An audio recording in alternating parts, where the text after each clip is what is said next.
hello. I didn't see you standing there. Welcome to Ketchum. I'm Ernest Hemingway, and you've caught me at a bad time. Truth be told, I've been feeling a little down lately. Well, more than a little down. There's down, and there's Hemingway down.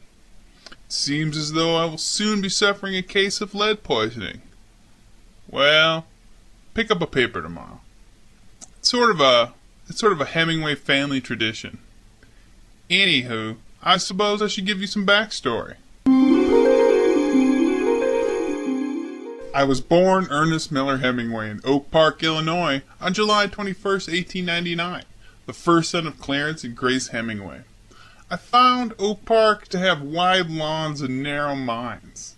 I found my love of the outdoors through trips to Michigan with my father. We had a vacation home there, and I would spend summers camping, hunting, and fishing. This would be the genesis of my soon-to-be internationally known love of outdoor adventure. I graduated high school in June of 1917, having written and edited for the school paper, sometimes writing under the pen name Ring Lardner, Jr., after my literary hero, Ring Lardner, who was writing for the Chicago Tribune at this time.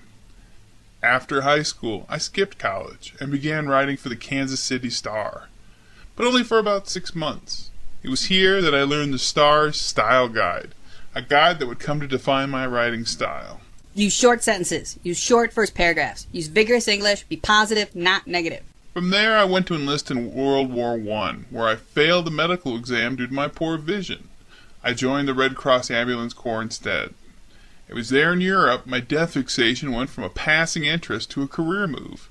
The very first day of duty, I was picking up body parts after a munitions blast in Italy, and from that experience I took away my very first short story, A Natural History of the Dead. I would be hit by a mortar shell and machine-gunned in early July 1918. To stop the bleeding, I stuffed cigarette butts and rolling papers in my wounds. I was awarded the Silver Medal of Military Valor, but that would put an end to my World War I adventure. It was in the Red Cross Hospital recovering that my love for the sauce increased greatly. I drank, read, and met a nurse named Agnes. The relationship tanked, but I got a short story out of it called A Very Short Story in 1925. Eventually, I got A Farewell to Arms out of the experience as well, but that was much later. After the war, I lived in Chicago and Toronto for a while, did some more newspaper writing, and married my first wife, Hadley. By the end of 1921, we'd left Chicago forever, going to Paris to cover the Greco-Turkish War for the Toronto Star. Here I ended up with Gertrude Stein and Ezra Pound, among others, in the middle of the Paris Modern movement. Here is where my lost generation would begin. I continued to write for the Toronto Star, and eventually would put out In Our Time, my 1925 American debut. A short story collection written in my soon-to-be signature simple style. Out of my time in Paris would come my first full-length novel, 1926, The Sun Also Rises. Both a public and critical success. A perfect time to get a new wife to go along with it. In 1928, I divorced Hadley and married Pauline. I converted to Catholicism, sealing my death fixation, wrote Men Without Women, featuring the Killers, and moved to Key West. Things were looking up. Then my father shot himself with a Civil War pistol, which, not being one to waste life's rich material, ended up in my 1940 novel, For Whom the Bell Tolls. In Key West, I published A Farewell to Arms. I fished, drank at Sloppy Joe's, started work on Death in the Afternoon and Winter Take Nothing. Here in the converted garage, I would produce 70% of my lifetime's writing in the next 9 years. I went to Spain once in a while, and became obsessed about bullfighting. I went to Africa in 1933, and became obsessed about safaris. In between killing everything that moves on this planet, I fell ill and had to be flown out.